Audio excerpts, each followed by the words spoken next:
Bonjour à tous, je suis Florence, énergéticienne et praticienne en hypnose transpersonnelle, qu'on appelle aussi hypnose spirituelle ou régressive, et je vous souhaite la bienvenue sur mon podcast Flow de l'âme. Alors ce podcast, j'ai envie que ce soit un peu comme une soirée entre amis où on papote, où je vous livre mes questionnements, mes réflexions, en vous partageant ce que j'ai pu comprendre au travers de mes lectures, de ma vie perso et puis également de ma vie pro avec mes séances d'hypnose transpersonnelle. Je vais y parler de sujets qui tournent autour de la spiritualité, du développement personnel et je vais essayer de le faire avec humour, légèreté et simplicité. Alors si ça vous tente, prenez une bonne tasse de thé ou un petit verre de vin et c'est parti, papotons! Bonjour et bienvenue dans ce nouvel épisode. Aujourd'hui, j'aimerais vous parler du karma parce qu'on entend beaucoup de choses à son sujet et je vais essayer humblement de débroussailler un peu tout ça et je finirai par vous donner mon point de vue sur ce fameux karma. Alors, pour commencer, essayons d'y voir un peu plus clair et reprenons les choses dans l'ordre. À quel moment est apparue cette notion de karma et où ? Le mot karma vient du sanskrit qui veut dire action. Et il apparaît pour la première fois dans les textes sacrés de l'Inde environ 1500 ans avant Jésus-Christ. Dans l'hindouisme, on considère que chaque acte a une conséquence et nos actions, physiques, verbales et même mentales, influencent nos prochaines vies. Donc, si vous commettez de bonnes actions dans cette vie, votre prochaine vie n'en sera que meilleure. À l'inverse, si vous commettez des vilaines choses, la prochaine vie sera un peu pourrie. Ce qui veut dire que si la vie que vous vivez aujourd'hui, actuellement, est misérable, quelque part, vous payez les mauvaises actions de votre ancienne vie. Ce qui donne d'ailleurs, chez les hindous, une légitimité aux castes, les castes supérieures et les castes inférieures. Si vous êtes bien né, donc dans une caste supérieure, c'est que vous avez un bon karma. En revanche, si vous êtes né dans une caste inférieure, ça veut dire que vous avez créé du karma négatif dans votre vie précédente, et donc, vous méritez ce qui vous arrive. Et je devrais dire dans toutes les vies précédentes d'ailleurs, pas que dans la dernière. En réalité, c'est la somme de toutes les actions passées qui constituent le karma et qui déterminent notre vie actuelle. Et la façon dont nous agissons dans notre vie actuelle impactera notre prochaine vie. Le but étant de nous améliorer dans chaque vie pour atteindre le fameux nirvana et ne plus revenir. Et cette notion, on la retrouve évidemment chez les bouddhistes avec néanmoins quelques nuances comme par exemple c'est pas tant l'action qui crée du karma, mais plutôt l'intention derrière l'action. C'est-à-dire que si je fais du mal à quelqu'un sans le vouloir, sans l'avoir prémédité, ça ne crée pas de karma. Ou si vous faites une bonne action mais que vous attendez un retour, là non plus, ça ne crée pas de karma positif. Parce que l'intention derrière l'action n'est pas pure et sincère, elle est calculée. Alors je ne vais pas rentrer plus en détail dans les nuances. En plus, le karma, on le retrouve dans énormément de religions, comme je le disais tout à l'heure. Il y a l'hindouisme, le bouddhisme, mais aussi le jaïnisme, le sikhisme, etc. Donc je vais pas vous faire un exposé là-dessus, mais ce qu'il faut retenir, c'est que, en gros, le karma, c'est, pour l'Inde en tout cas, tu récoltes ce que tu sèmes et ce que tu as semé dans toutes tes vies antérieures. La vie que tu as aujourd'hui est la conséquence de tous tes actes dans tes vies passées, le bien comme le mal. Alors cette idée de conséquences liées à nos actes, on la trouve en Inde, comme je viens de le dire, mais on la retrouve aussi dans plein d'autres cultures et traditions. Dans l'Égypte antique, par exemple, il y avait des lois qui ressemblent un peu d'ailleurs aux 10 commandements. Et après la mort, on mettait le cœur du défunt sur une balance. Donc d'un côté, le cœur du défunt, et de l'autre, la déesse Maat déposait une plume d'autruche. Et la plume représente l'ordre, l'équilibre et la justice. Et si la balance est déséquilibrée et qu'elle penche du côté du cœur, ça veut dire que le défunt n'a pas respecté les lois divines. En gros, il a fait de la merde et son âme est détruite. Là, c'est radical, pas de vie dans l'au-delà, pas de réincarnation, terminus, tout le monde descend. En revanche, si la balance penche du côté de la plume, là, l'âme peut continuer son chemin d'évolution. On retrouve ça un peu aussi dans la Grèce antique. Platon dit que les choix et les actions que l'on fait dans notre vie sont importants parce qu'ils auront des conséquences sur nos prochaines vies. Et puis il y a aussi Thémis qui est la déesse de la justice et qui incarne la loi de cause à effet et qui dit que la vie actuelle est la conséquence de nos vies passées et notre prochaine vie sera la conséquence de notre vie actuelle. Dans le christianisme, c'est un peu plus compliqué parce que la Bible ne reconnaît pas la réincarnation et ne reconnaît pas le karma. Mais on retrouve quand même le principe de cause à effet dans quelques passages de la Bible, comme par exemple « ce qu'un homme aura semé, il le moissonnera aussi ». Mais cette notion, elle s'applique à la vie présente. Les chrétiens ne valident pas le karma puisque d'une part, c'est Dieu qui a le pouvoir de bénir ou de punir et que d'autre part, les péchés sont pardonnés par le repentir de l'homme et par le sang du Christ et par Dieu, bien évidemment. Donc bon, je ne vais pas m'étendre sur le sujet puisque selon eux, le karma n'existe pas. En fait, il faudrait faire des recherches sur le sujet avant le christianisme. Chez les Amérindiens, par exemple, chez les Vikings, chez les Celtes. J'ai fait des recherches et j'ai trouvé pas mal de choses sur leur croyance en la réincarnation, mais pas trop sur cette notion de karma. Bon, c'est pas très grave, je comptais pas vous faire un exposé de toute façon. En tout cas, moi ce qui m'interpelle, c'est que même si le mot karma n'est pas utilisé partout, cette notion existe depuis des millénaires dans plein de civilisations différentes à travers le monde. Cette notion que les dettes qu'on se crée dans nos vies en fonction de nos actes ont un impact dans nos vies futures, elle existe bel et bien, elle est presque universelle. Je dis presque parce que, comme je disais tout à l'heure, elle n'existe pas dans le christianisme, dans l'islam ou dans le judaïsme traditionnel. En fait, pour ces religions, la vision, elle est assez linéaire. On naît, on vit, on meurt, puis l'âme est jugée et soit elle va près de Dieu au paradis, soit elle rejoint les enfers. Mais ces religions, en réalité, elles sont récentes, donc quid d'avant ? En tout cas, cette notion qu'on retrouve donc avant la naissance de ces religions, cette notion, elle démontre que toutes ces civilisations pensaient, croyaient en la vie après la mort et en la réincarnation. Comment c'est possible ? Comment ce savoir a-t-il pu se diffuser sur des continents différents sans moyen de communication ? Moi, je trouve ça fascinant. Et fascinant aussi de constater que depuis 2000 ans, certaines religions ont éradiqué tout ça au point de les rendre totalement stupides. C'est-à-dire qu'aujourd'hui, pour la plupart des gens, l'idée de réincarnation et de karma fait sourire. On a totalement oublié qu'avant, les religions, c'était admis. C'était même pas que c'était admis d'ailleurs, c'est qu'il n'y avait pas débat, c'était une évidence, la question ne se posait pas. Et on n'a pas oublié que ça d'ailleurs. On a oublié aussi notre lien avec la nature, notre lien et la connexion avec les animaux. On s'est complètement déconnecté de tout ça. On est devenus des hommes modernes. J'ai même lu un article sur un site chrétien qui disait que toutes ces croyances de karma et de réincarnation étaient dangereuses parce qu'elles nous détournaient de la parole de Dieu. C'est sûr que c'est plus facile de nous contrôler quand on nous maintient dans la peur des enfers et de la punition divine. Mais bon, cette réflexion n'engage que moi, comme toutes mes réflexions personnelles d'ailleurs. Je respecte bien évidemment les idées de chacun, je respecte les religions. Il y a des vraies valeurs, des valeurs d'amour, de compassion et d'humanité, qu'elles ont parfois un peu oubliées au quotidien. Mais bon, bref, en tout cas, je ne rejette pas, bien évidemment. C'est juste que voilà, ça correspond pas à ce que je sais dans mon cœur et au plus profond de moi. Et puis, bien évidemment, je le précise, comme toujours, ce que je vous livre, c'est mon point de vue, c'est ma vérité.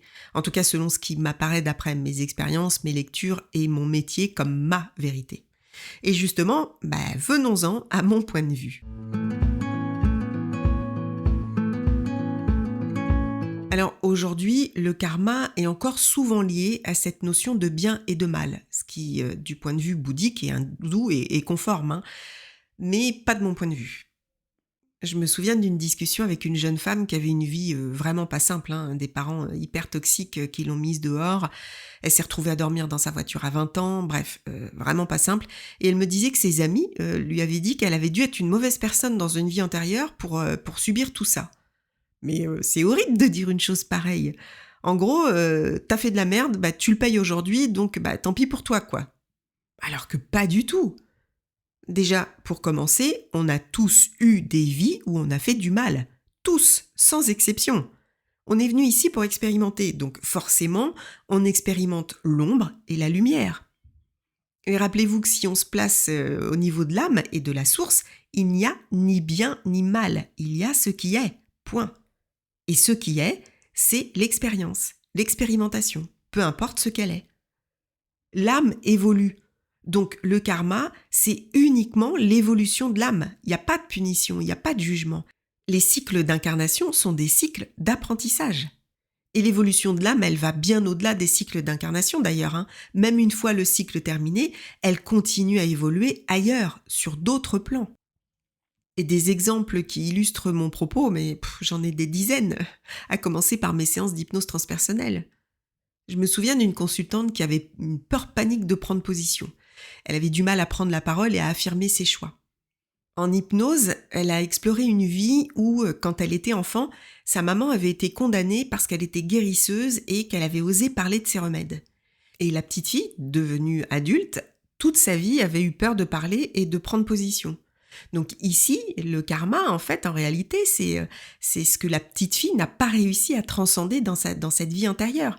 Donc aujourd'hui, la consultante, c'est de nouveau ce qu'elle vient expérimenter. Dans une autre séance, la consultante était jalouse de la réussite de son mari et elle comprenait pas pourquoi et ça la chagrinait beaucoup parce qu'elle avait conscience que c'était pas normal en fait, ça l'embêtait de ressentir cette jalousie envers son mari. Et dans la vie qu'elle a explorée, elle était un garçon et le dernier d'une fratrie dont l'aîné était le préféré. Et ce garçon avait développé une jalousie exacerbée durant toute sa vie, jalousie qu'il n'avait pas réussi à transcender. Eh bien cette expérience, c'est son karma en fait. Voilà, c'est ce elle n'a pas réussi à transcender dans cette vie. Elle vient de nouveau l'expérimenter dans sa vie actuelle. Bon alors j'en ai plein d'autres, hein, mais je pense que vous avez compris le concept. En tout cas, je peux vous assurer que dans chaque séance, il y a pratiquement toujours cette notion d'évolution, d'expérimentation, d'apprentissage. Et que tant que cet apprentissage n'a pas été compris, l'âme revient. Et quand cet apprentissage est compris et transcendé, eh bien, l'âme revient, mais choisit une autre expérience.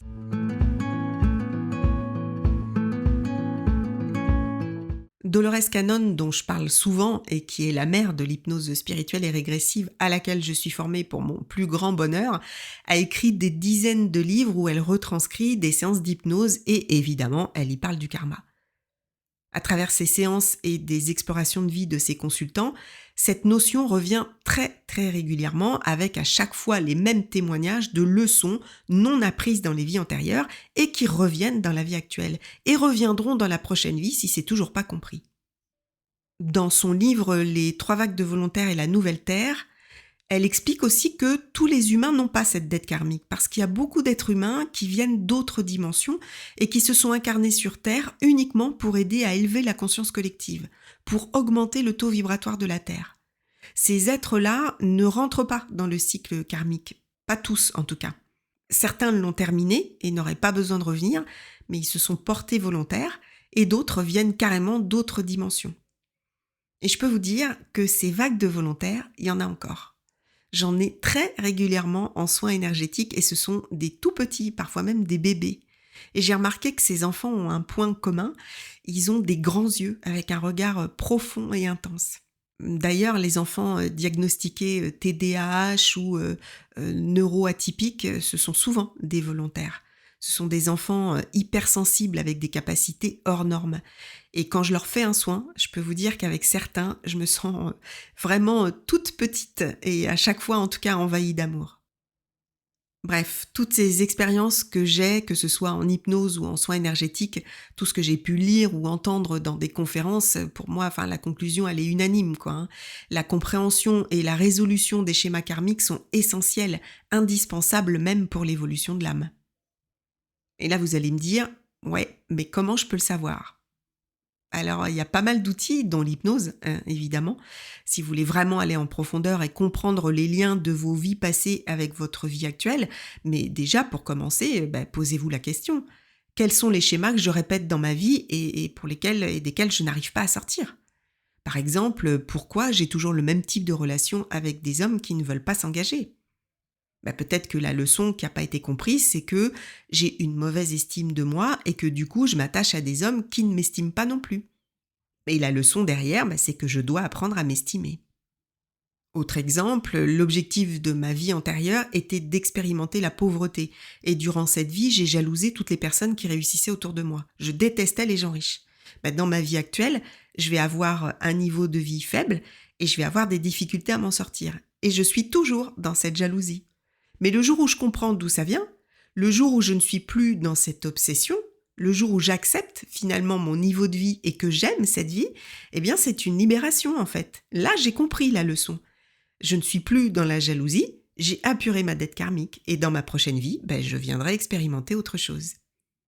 Alors, c'est vrai que seul, vous n'aurez pas accès à vos vies antérieures. À part en hypnose ou en consultant un médium, vous ne pourrez pas faire le lien. Mais déjà, si vous vous posez des questions sur ces problèmes dont vous ne comprenez pas le sens, c'est sans doute qu'il y a un lien karmique à explorer.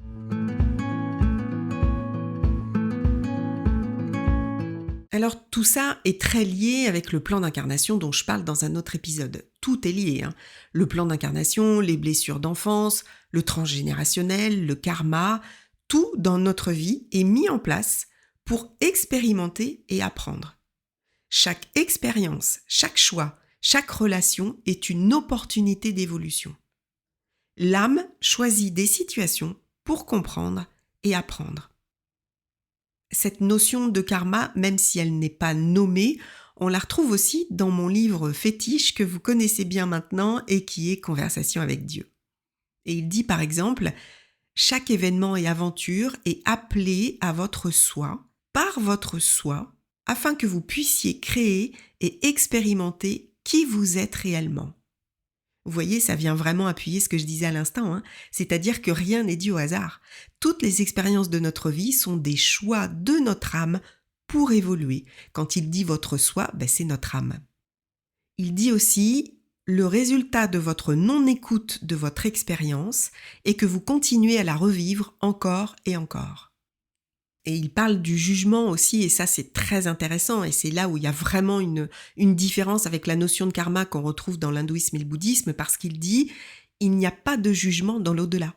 Vous n'êtes pas jugé, vous n'êtes pas condamné, vous n'êtes pas puni.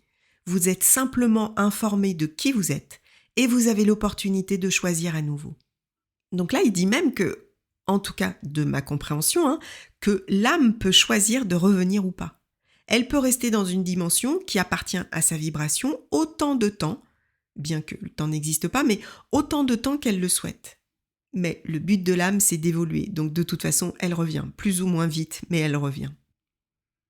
Alors je vous entends me dire, bon, ok, une fois que je crois savoir quelle leçon je viens expérimenter, comment je fais pour l'expérimenter au mieux et que ça ne devienne pas un karma du coup ? Comment je fais pour la comprendre et la transcender ? En fait, ce qui est important, c'est que la leçon, de mon point de vue toujours, la leçon, elle est comprise quand vous aimez inconditionnellement votre vie, peu importe ce qui s'y passe. Parce qu'à partir du moment où vous aimez, vous êtes en paix. D'ailleurs, rappelez-vous, dans l'épisode sur la vie après la mort, j'explique que la question qui est posée à l'âme quand elle a quitté le corps physique, c'est « Comment as-tu aimé ?» Et c'est pas « Comment as-tu aimé les autres ?» même si ça compte bien évidemment, mais c'est surtout « Comment as-tu aimé ta vie ?» dans sa globalité. Comment j'ai aimé mes épreuves. Et là, ça rejoint aussi l'épisode sur le lâcher-prise. Tout est vraiment lié, en fait, vraiment. Comment j'ai aimé mes épreuves, même si elles ont été dures à traverser. Mais si j'arrive à les regarder avec du recul, et si j'arrive à me dire « Oui, ça m'est arrivé, oui, c'était dur, mais c'est grâce à ça que j'en suis là aujourd'hui. Donc oui, je mets de l'amour sur cet événement, même s'il a été difficile. » C'est juste ça en fait, c'est aimer tout simplement. Quand vous aimez votre vie, vous n'êtes plus dans la rancœur, vous n'êtes plus ni dans la jalousie ni dans la colère. Vous avez compris, vous avez appris. Et la prochaine fois, vous reviendrez avec une autre leçon.